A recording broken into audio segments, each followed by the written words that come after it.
Sot me 5 qershor shënohet dita botërore e mjedisit që nga viti 1972. Një ditë që na kujton se mbrojtja e natyrës nuk është vetëm përgjegjësi e institucioneve, por obligim i secilit prej nesh.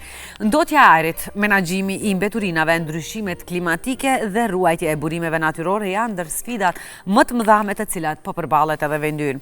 E për të folur më gjerësisht rreth gjendjes së mjedisit në Maqedoninë e Veriut, sfidave aktuale, projekteve dhe masave që po ndërmerren në mjedis më të pastër dhe më të shëndetshëm, në studio kemi kënaqësinë sot ta mirëpresim edhe zonja Besat Ateshin, një përfaqësuese nga Ministria e Mjedisit dhe Planifikimit Hapësiror. Mirë se erdhët dhe faleminderit që pranuat ftesën. Mirë se ju gjeta edhe përshëndetje, faleminderit për ftesën.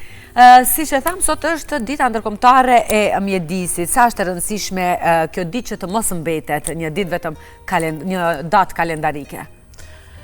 Tani do kisha filluar me atë që këto ditë të përcaktuara zakonisht ose kryesisht nga organizatat të ndryshme ndërkombëtare kanë për qëllim normal mbi të gjitha të ngrejnë vetëdijsimin e popullatës mbi temën të përcaktuar.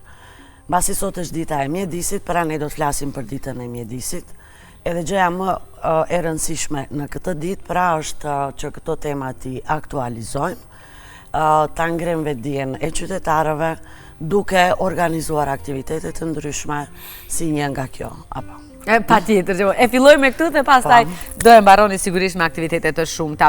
Një mesazh sigurisht që dëshiron Ministria të jep qytetarëve që jeni të sigurt, jemi këtu për ju. Cili është mesazhi që këtë vit Ministria ua jep qytetarëve? Tani, në përgjithësi Ministria si institucion normal nëpërmjet aktiviteteve që ndërmerr, mbi të gjitha, do me thënë, mesazhi është që ta mbrëm mjedisin. Po unë personalisht do kisha dash të përcjell një mesazh të cilën e përcjell gjithmonë kur kam raste të tilla.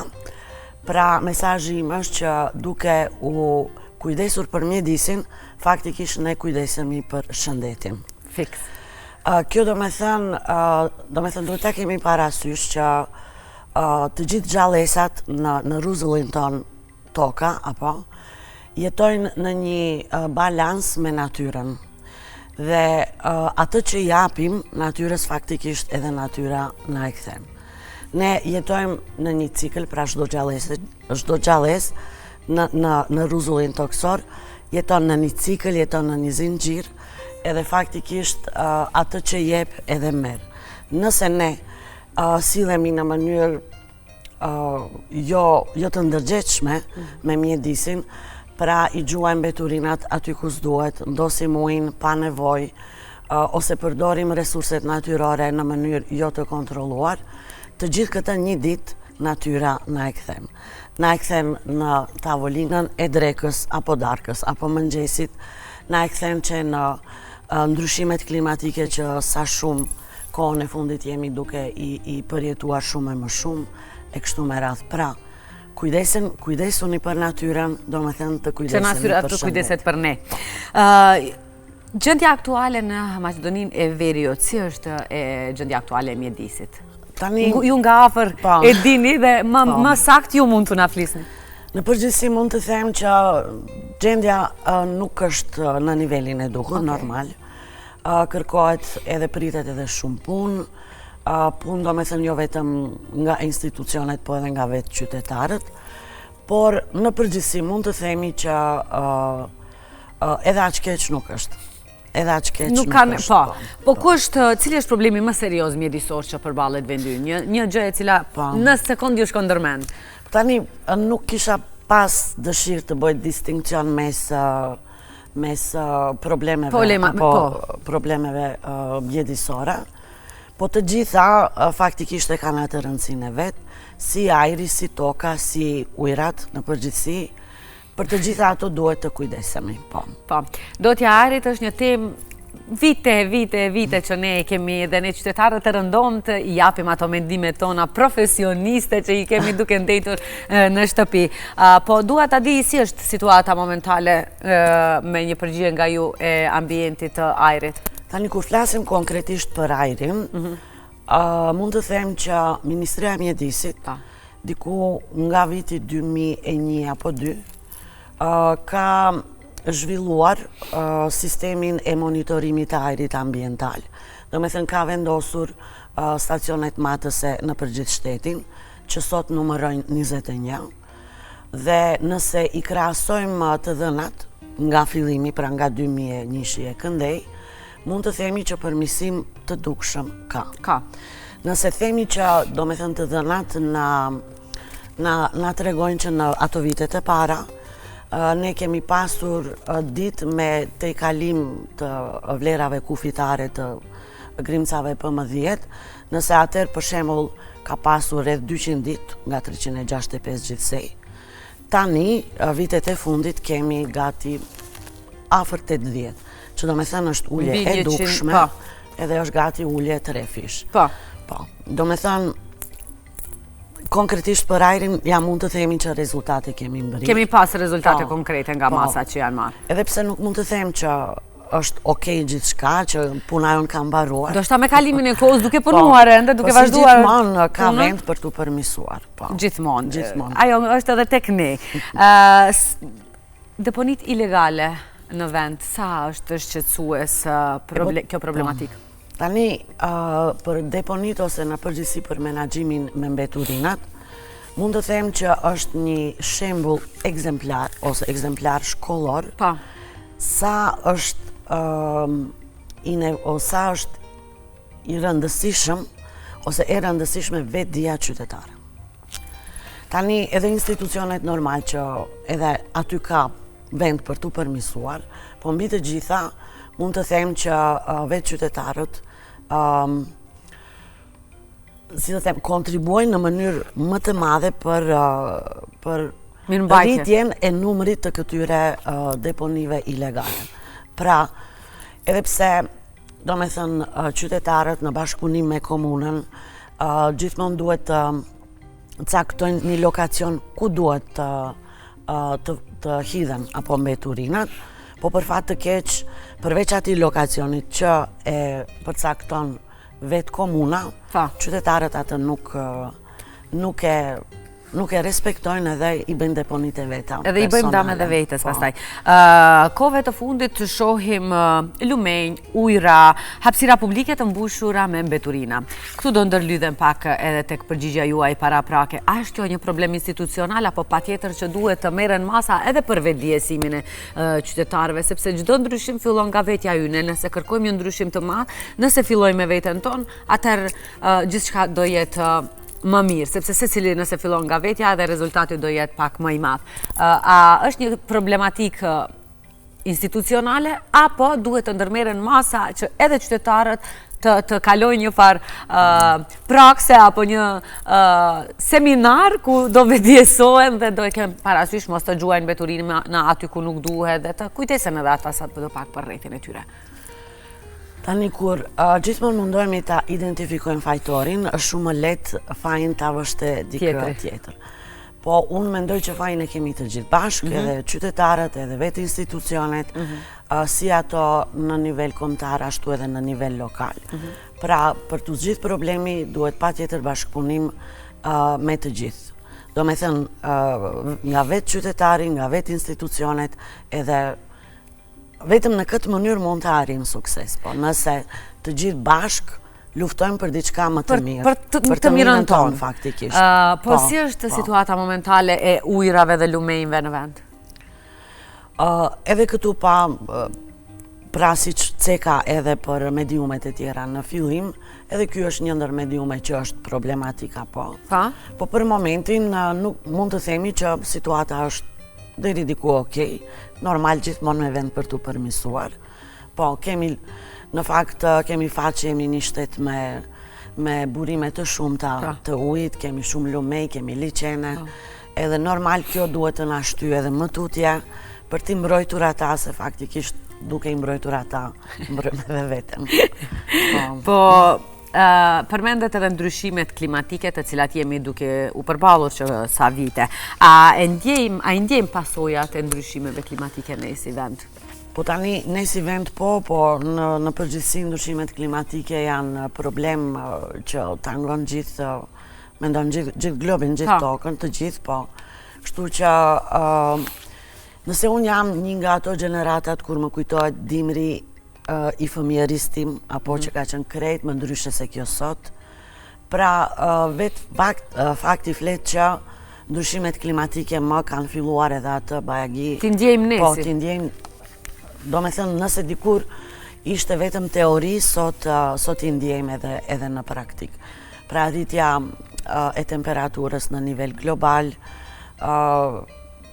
zvoglimi i rreshjeve, gjithë kjo është pjesë e ndryshimeve.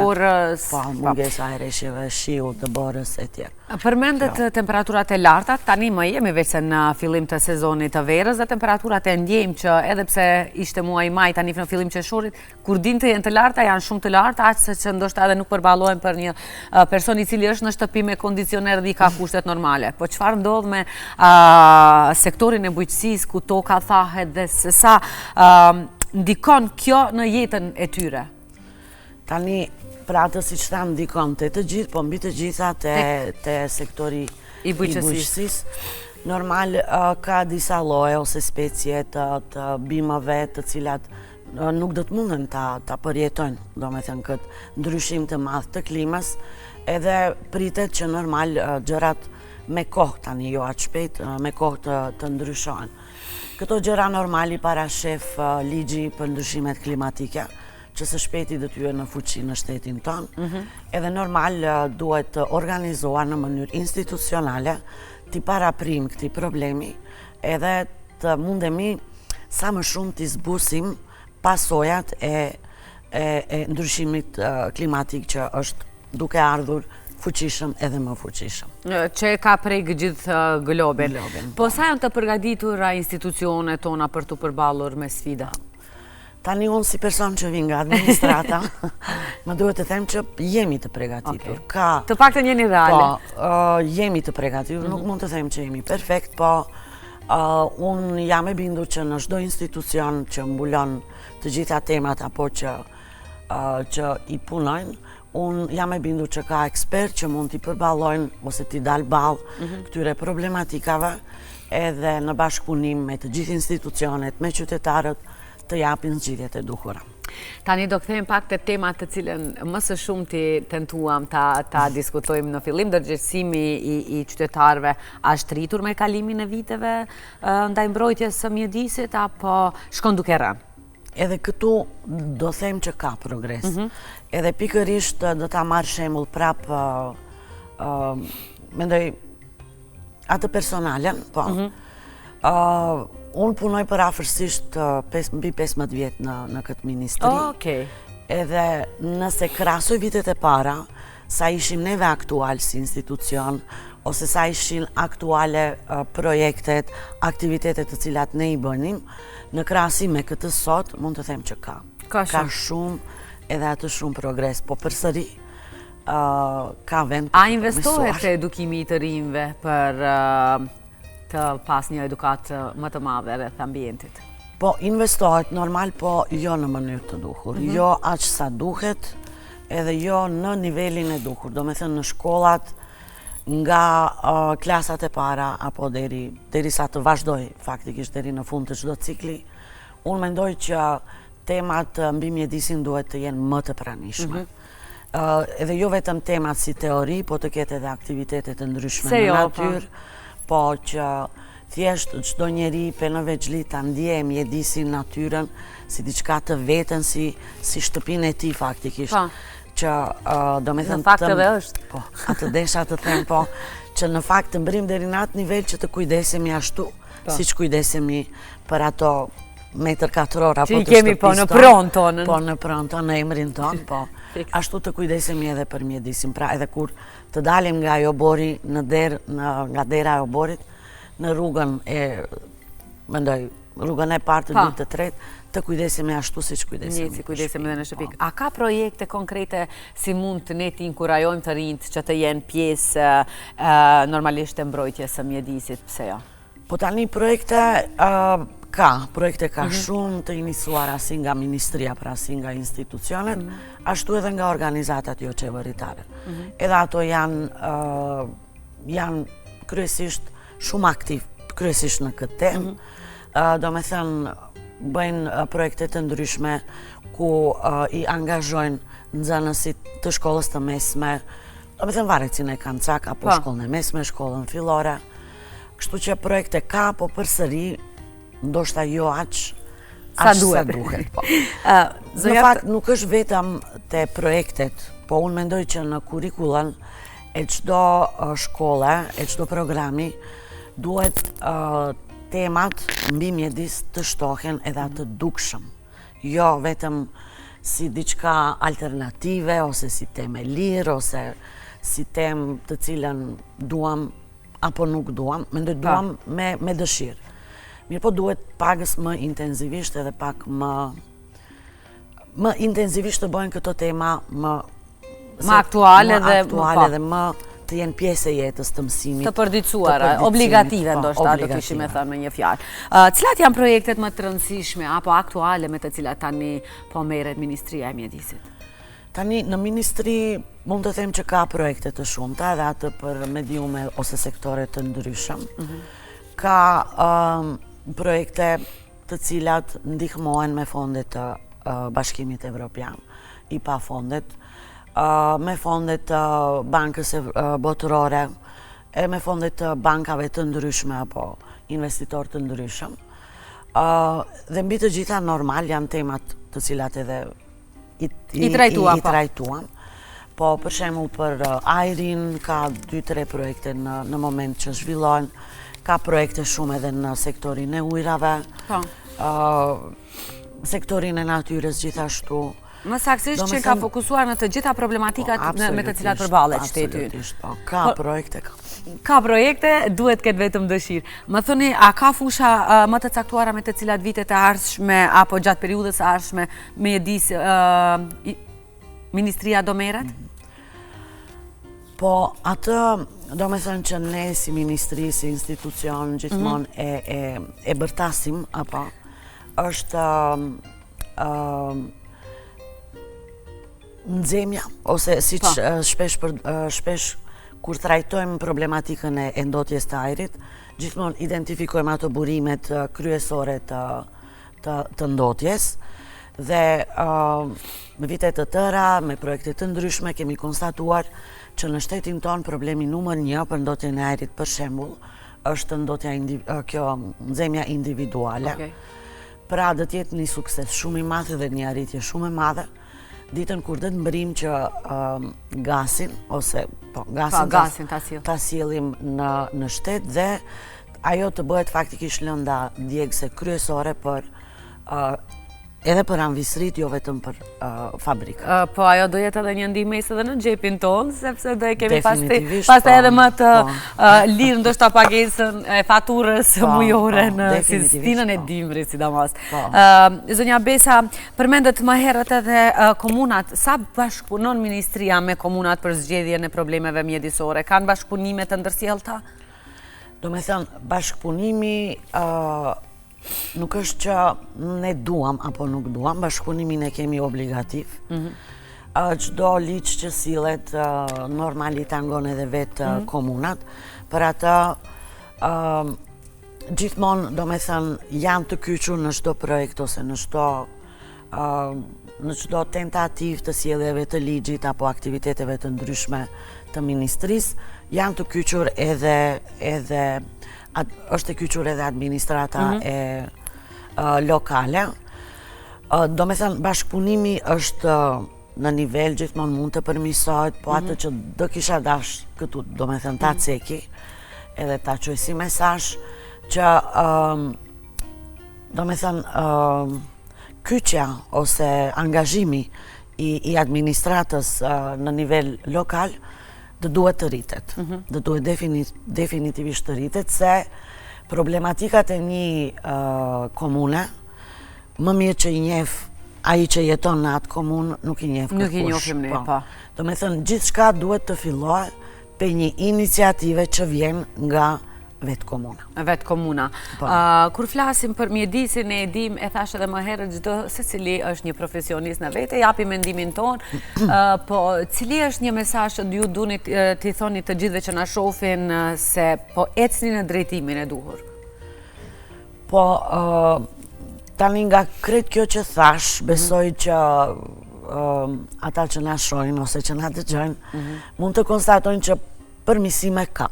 Përmisime ka, mirë po edhe kjo duhet theksuar se të gjitha aktivitetet që janë të lidhura me mjedisin, ose për ta përmisuar cilësin e mjedisit në përgjithësi në 3 mediumet, do me thënë kërkojnë kohë për të treguar rezultate. Normal. Brenda natës nuk mund të ndodhe kur gjë. Sidomos nëse kemi qenë neglizhent një kohë shumë të gjatë për problematikat mjedisore. Dhe ato janë grumbulluar. E tani duhet kohë që të gjitha ato së paku t'i sjellim në një rend pak më normal, mandej të avansojmë. Të fillojmë ta ngrisim atë. Në fund, jemi në minutat e fundit të emisionit, një apel nga ju, edhe si individ përfaqësuese e ministrisë, po edhe nga ministria për sot ditën ndërkombëtare të mjedisit, për secilin qytetar, çfarë mund të bëj ai sot për ta ndryshuar edhe mjedisin nesër? Pra, do kisha dash të them me atë që fillova. Pra, kujdesuni për mjedisin, se faktikisht me këtë kujdeseni për shëndetin e juaj. Sa më mjedis të pastër edhe të reguluar që kemi rreth vetes, aq edhe shëndetin do ta kemi më në nivel. Do me them, kujdesi për mjedisin nuk është sport, nuk është hobi, nuk është diçka që mundemi edhe s'mundemi, po është diçka obligative, mbasi është diçka që është e nevojshme për vetën. Për të mirën tonë. Unë zonja Tateshi, ju faleminderit shumë që ishit pjesë e emisionit tonë edhe ju auroj ditën tuaj. Shpresoj që në intervistën e ardhshme shumicën nga këto problematikat i kemi pastruar dhe të flasim vetëm për planet të tjera të reja të cilat do e çojmë vendin sa më lart. Ju urojmë suksese në punën tuaj dhe faleminderit edhe një herë. Faleminderit edhe juve për ftesën edhe që i aktualizoni këtë temë. Ju faleminderit.